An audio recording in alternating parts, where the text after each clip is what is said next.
Hey there, and welcome. So, if you're someone who's constantly dealing with that nagging, just frustrating feeling of dry, irritated eyes, you know how much it can throw off your entire day. Today, we're going to dive into what's really going on, and more importantly, we're going to build a practical plan to help you find some real, lasting relief. All right, so here's our game plan. First, we'll pinpoint the common symptoms, and then we'll get into the cool science behind your tears.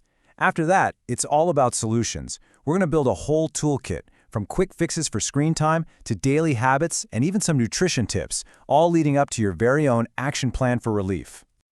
Okay, so first things first. Let's make sure we're on the same page by talking about the classic signs of dry eye. Really, this is all about validating what you might be feeling day in and day out.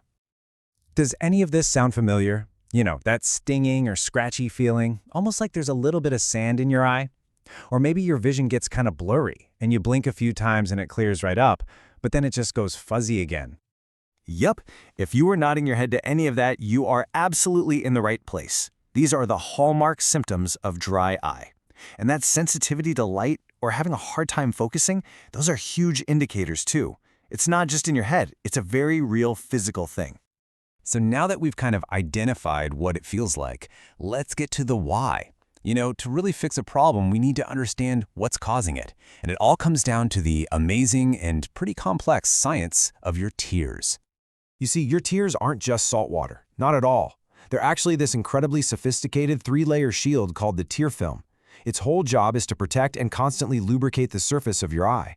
When that shield gets out of balance, that's when all the trouble starts. And here's how it all works together. Think of it like this.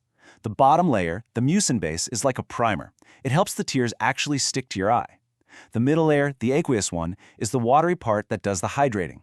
But the real hero, the key to the whole thing, is that oily top coat. This layer comes from tiny glands in your eyelids, and it's what stops the watery layer from just evaporating into thin air. When that oily layer isn't doing its job, your tears disappear way too fast, and that's what causes that feeling of dryness. So, knowing that the oily layer is so important, let's jump into our first set of solutions. And we're going to focus on the biggest culprit in modern life for messing up that tear film, our digital screens. And honestly, this is the heart of the issue. When we're staring at a computer or our phone, our blink rate just plummets. We don't even realize we're doing it. Blinking is the body's natural way of spreading that vital tear film across your eye. So less blinking means a dry, unprotected eye surface. It really is that simple. This right here is your first and I'd say maybe your most powerful tool, the 20-20-20 rule. It is such an effective way to fight back against that screen stare effect. Plus, it's super easy to remember and even easier to do. So here's how you put it into practice. Set a timer on your phone if you have to. Every 20 minutes, just look away from your screen at something about 20 feet away, like out a window, for a full 20 seconds. It resets your focus and forces you to blink naturally.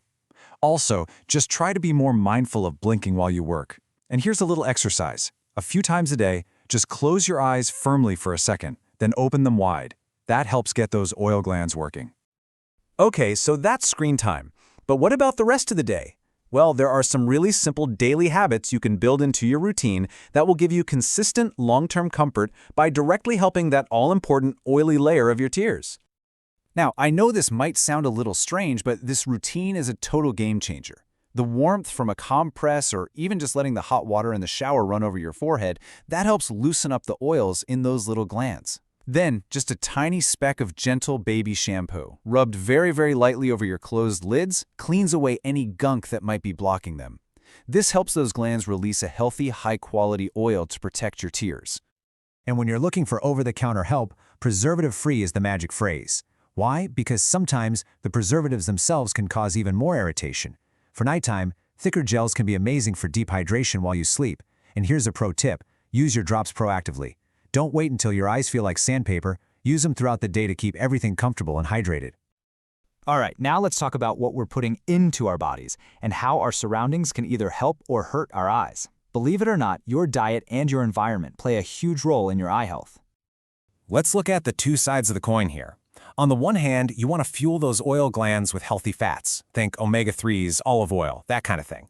On the other hand, things like processed foods and lots of sugar can cause inflammation, which is a big-time enemy of healthy eyes. And it probably goes without saying, but staying hydrated with plenty of water is just fundamental. Also, be mindful of your environment. Try not to have a fan or an AC vent blowing right in your face.